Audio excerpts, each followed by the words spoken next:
So I think my first question is this a remake or a rehash of the 890 Duke? That's exactly the main talking point about the KTM 990 Duke. On this bike, and you will see, because we will go in detail later, we are not referring almost any of the parts to the KTM 890 Duke. The 990, it's a new platform in general. It's a new platform development for KTM that we decide to bring it into the naked.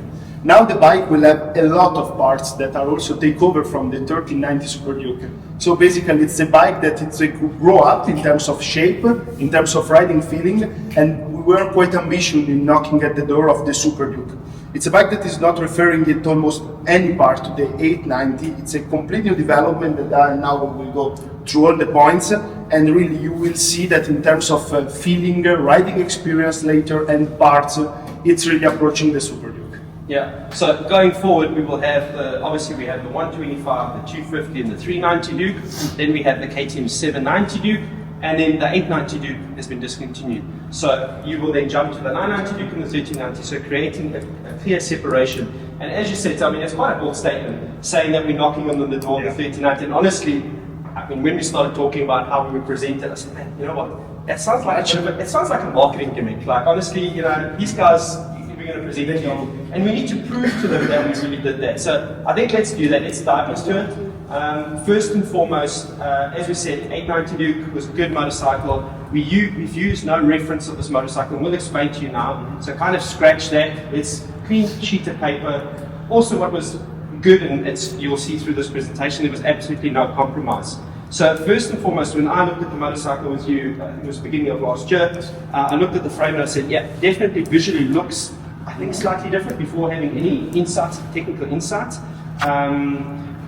It's, you know, steel chromoly frame, so it's iconic to KTM. Are there any major changes to the frame? And let's compare it to the 890 Duke R. I think let's benchmark it there. Yeah. What key differences have we made? Basically, when we started the development of the new frame for the KTM 990 Duke, we had one goal in our mind. We want to increase the stability in high acceleration for the bike. We know that we were quite known, coming from the 890 Duke R, to being one of the most agile bikes in the market, but here the stability was still a missing point. After several studies that are already did around the new frame construction, we figured out that increasing the stiffness of the frame by 15%, the stability was getting a better result. Hold on, so we've increased it by 15%? Yes, 15%. That's quite a lot. Yes. I think one of the questions when we were talking about adding stiffness was, did we sacrifice comfort? Did we sacrifice grip? The goal in general is it's exactly not like that. Okay. When we move it up with this stiffness value that grew up, we don't want to sacrifice any comfort, because we keep in our mind that that's a bike for a sporty riding and you will experience it, but even the comfortability of the bike is still one of the mandatory points. Yeah. But let's talk about the frame, because probably at the first eye you cannot get the main difference, but the frame construction is completely different than the 890 Duke R. You can see better on the slide over here. Now, moving from the 890 Duke R, the frame ran outside of the stringer. For the 890 Duke, the frame was running inside of the stringer. So that means that the frame is wider, let's say, keeping the same pivot point with the stringer, but now running outside. That's a massive construction update that, again, figured out for a better planted feeling of the bike on the front and more stability in high-speed acceleration. Yeah, and for sure the route today, it's pretty intense. I think one of the previous groups said it's like God made a racetrack for the 990 Duke, and it really is that. So you guys are going to have an absolute blast. But I think one thing just to point out is we were known as having a very agile motorcycle, but lacking in the stability somewhat. So that's something that we would like to get your feedback on, just to really test that stability, straight line stability, hot acceleration. So frame looking pretty good, 15% stiffer. If we look at the swing arm, I mean, it's not so visible here because of the Krapovich, but if you look there, yesterday you guys spoke about the open lattice frame or lattice. This is definitely not that. No, exactly. That's a new construction as well for KTM. As you can see, again, marking the point that it's not just a rehash, but it's a complete new platform development. The stringer for the first time has a closed lattice construction.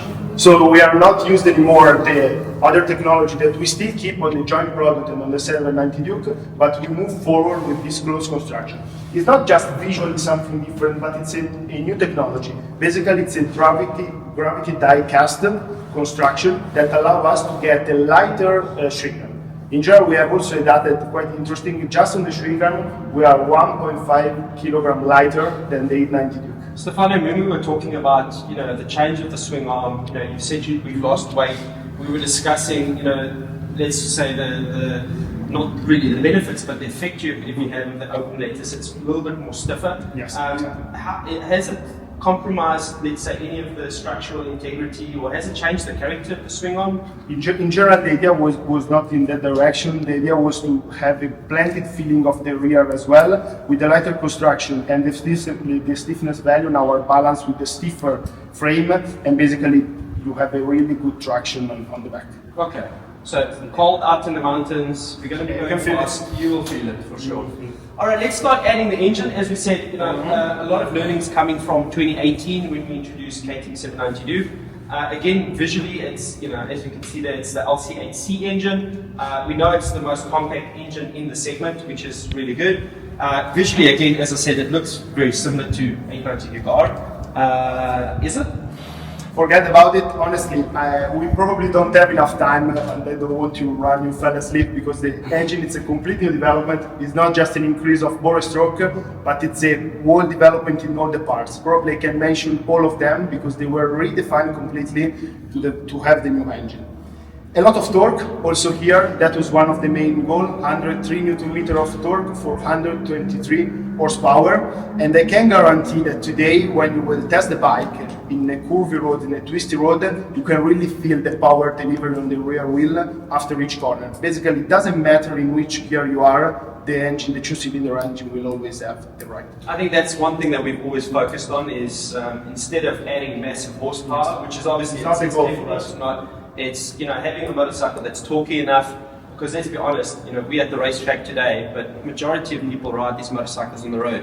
And you know what it's like when you have a motorcycle that's low in torque. You always have to be in the optimum gear, find the perfect spot, and make it past the car. And with the torquey engine, I think you guys will see on the track today as well.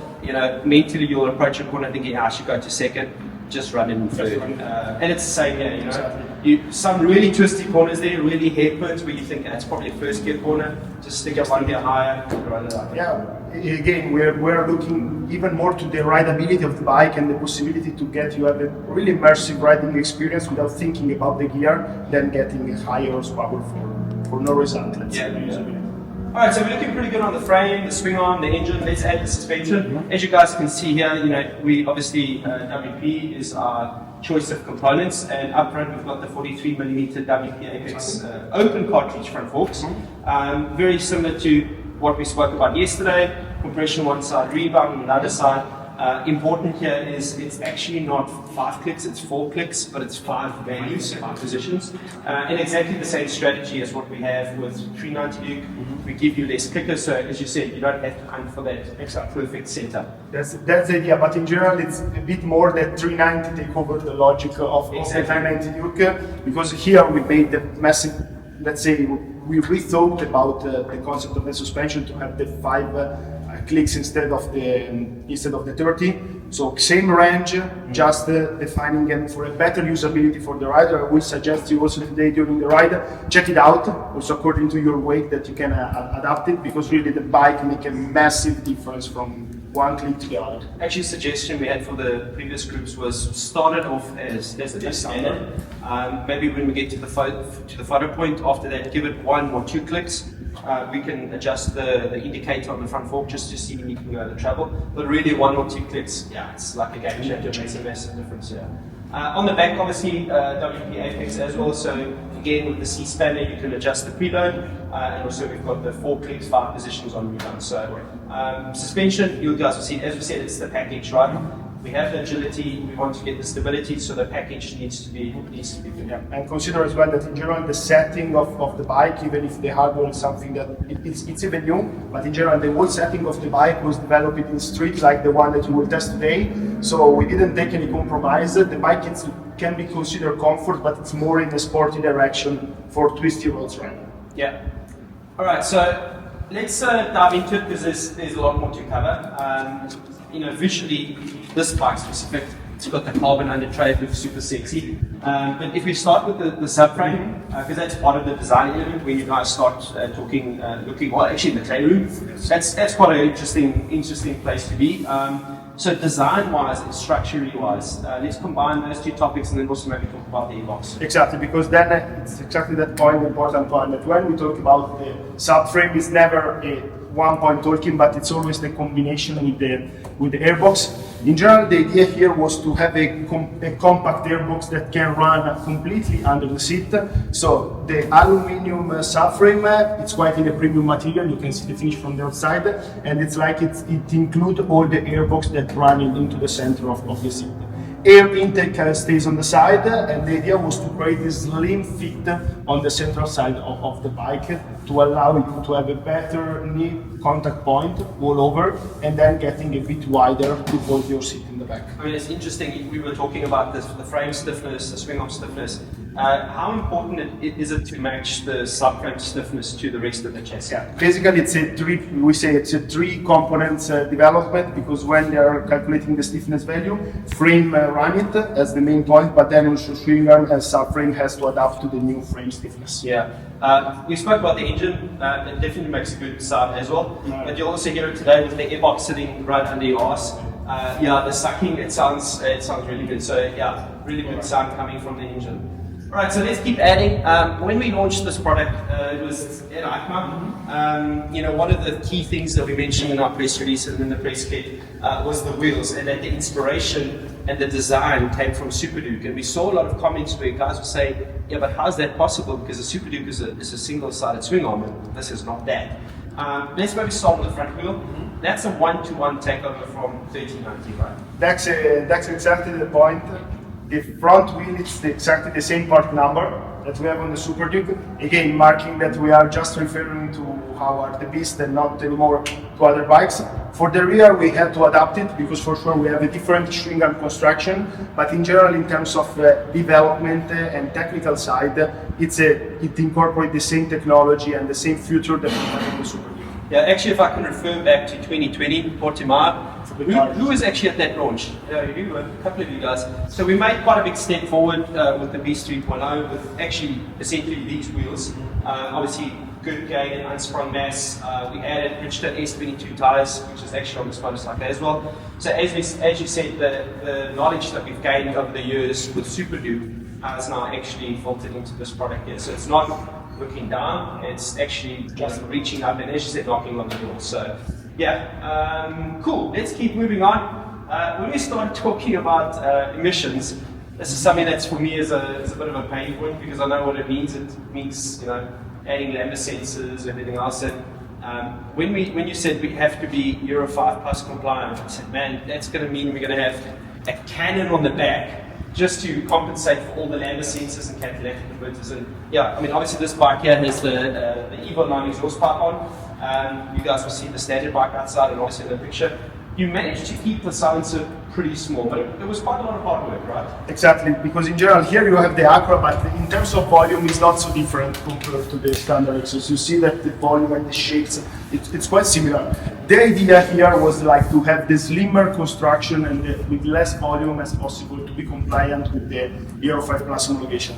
Basically we define a new string arm shape and some under the engine shapes to have the catalytic converter and all the lambda sensor hidden there. So the parts that you can see visually outside that became a design element now is just the muffler with no other system. Their systems are all hidden and run under the engine. In general, also the position of the muffler, we are used to have coming from the 790 and 890, a construction that run up to the tail. We decided for this bike to move it down. The idea again is to give a bit more grow-up feeling to the bike itself and have a sharp effect. Yeah, I think you guys did a good job to keep the package small. I think one of the only parts that was carried over was the brakes. Not completely, I mean we mentioned updated brakes, Why did we stick to these calipers? Why did we not put Brembos? Exactly. The idea in general it was to keep the construction that we had. Honestly, it's one of the few points that I can mention that it's a takeover from the 890 Duke. Not a lot of say more. In general, the caliper and the performance of the caliper, we were super satisfied, also came from the feedback for the market. So we decided to keep it, but even in this case, we decided to bring an upgrade because we are always looking to get better performance. In general, we update the brake disc bracket, so the connection between the disc and the rim. There we were able to reduce the weight by an impressive amount, like 500 grams for each side. So that means 1 kilogram less in the rotating part of the bike. So again, effect on the Ansprag rotating mass that ended up, even if it was not the main goal, but the agility of the bike in curvy roads, it's increased. Yeah, so 300 millimeter disc brakes up front, 4-piston monoblock calipers, 240 millimeter brakes at the back, and yeah, they've proven. And I think it's also important for you guys as the product management. You know, obviously we can throw everything onto the motorcycle, but then the target group and it will literally just outpass itself. And it has to be always a general logic and a general development of the bike. Some of the other groups mention also about the tires. Why not place in other tires? Again, because we have to remember that that's 100% a sporty bike and you will experience it, but it has the bike that has to fulfill several usability. So it's not just going in one direction, but be a bit more spread. Yeah, okay.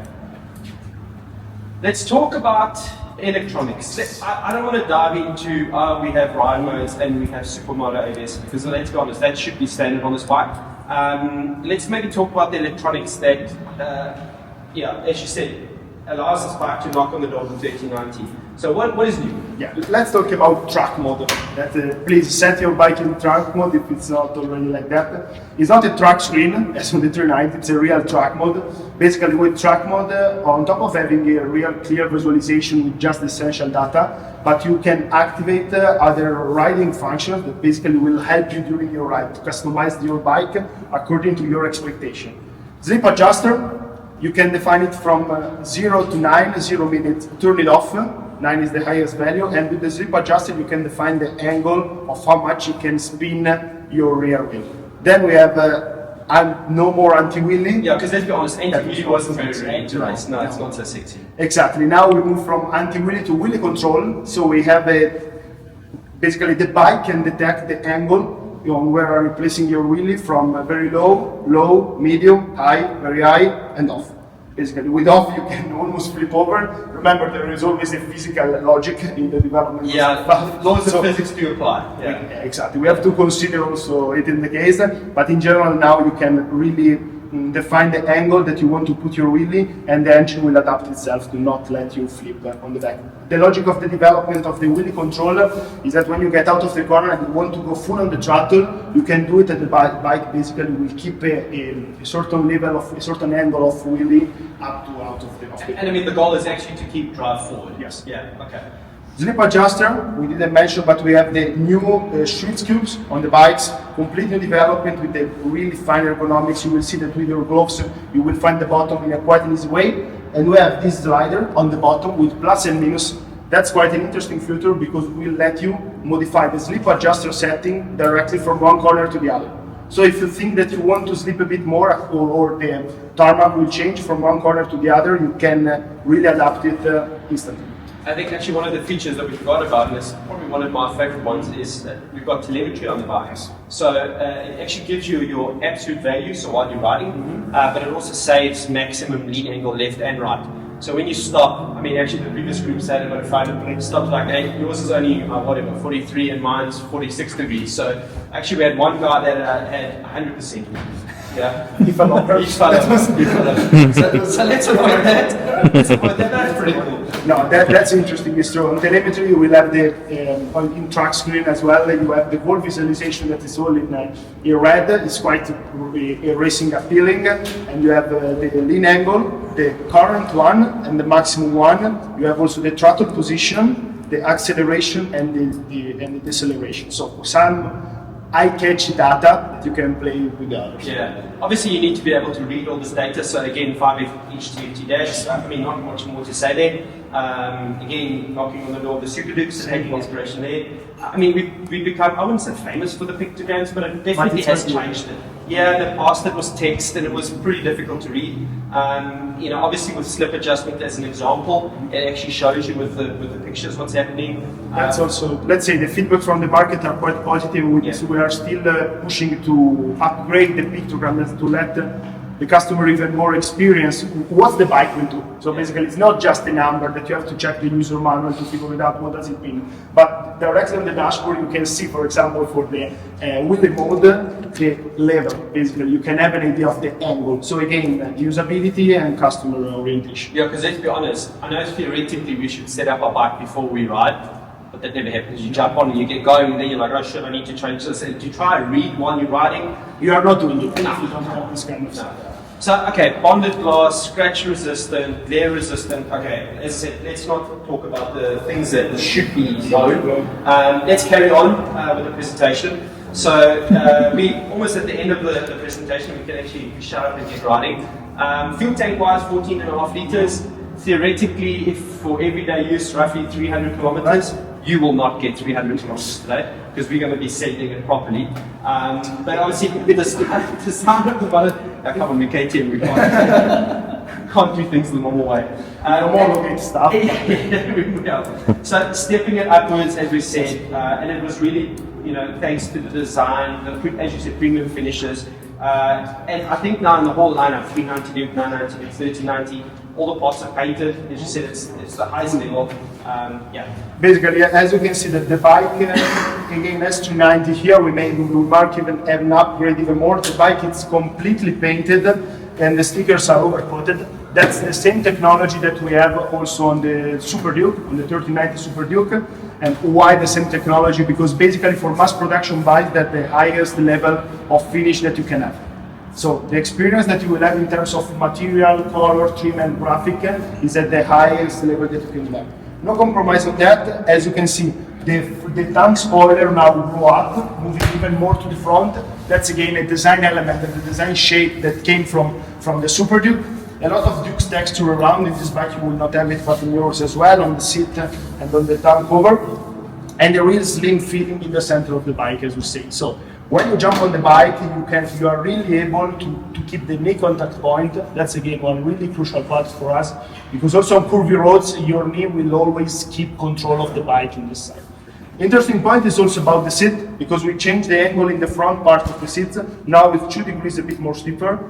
Why? Because basically we received from the market a bit the feedback that during riding you were flipping a bit on the front and having a hard connection with the fuel tank. So we work with the new seat, new foam, a new shape with different angle to remove the stuff.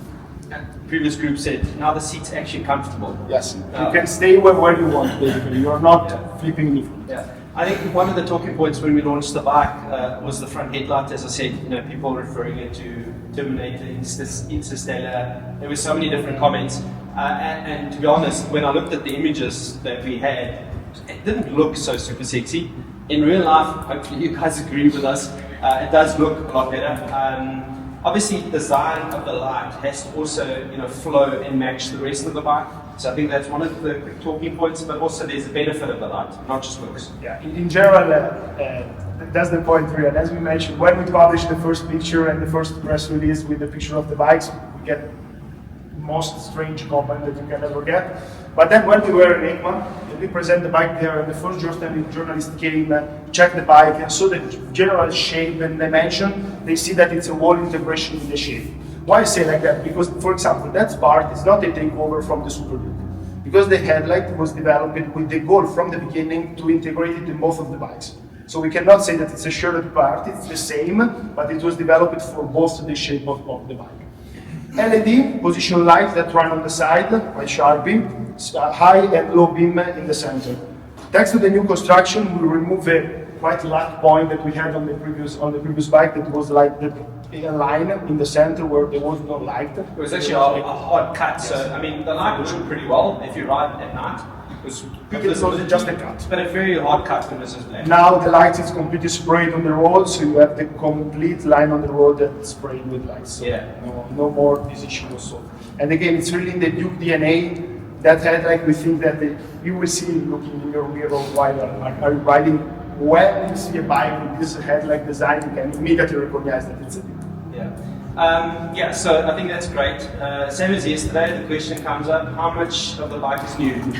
They always get, I'm going to be honest, they always get pissed off with us, because at the end of the development of the bike, you know, we come knocking on the PM door, we go, okay, give me a percentage. It's like, man, you have to go That's through, not easy. you have to go through the bullet material, and it's not just the pump side. So give us a number there, Stefano. Yeah, basically the KTM 990 Duke, as we mentioned, we have new frame, new shrink arm construction, new headlight, new rims, different brake disc, new shapes, electronics, engine completely new, muffler. That ended up that the KTM 990 Duke, it's 96%.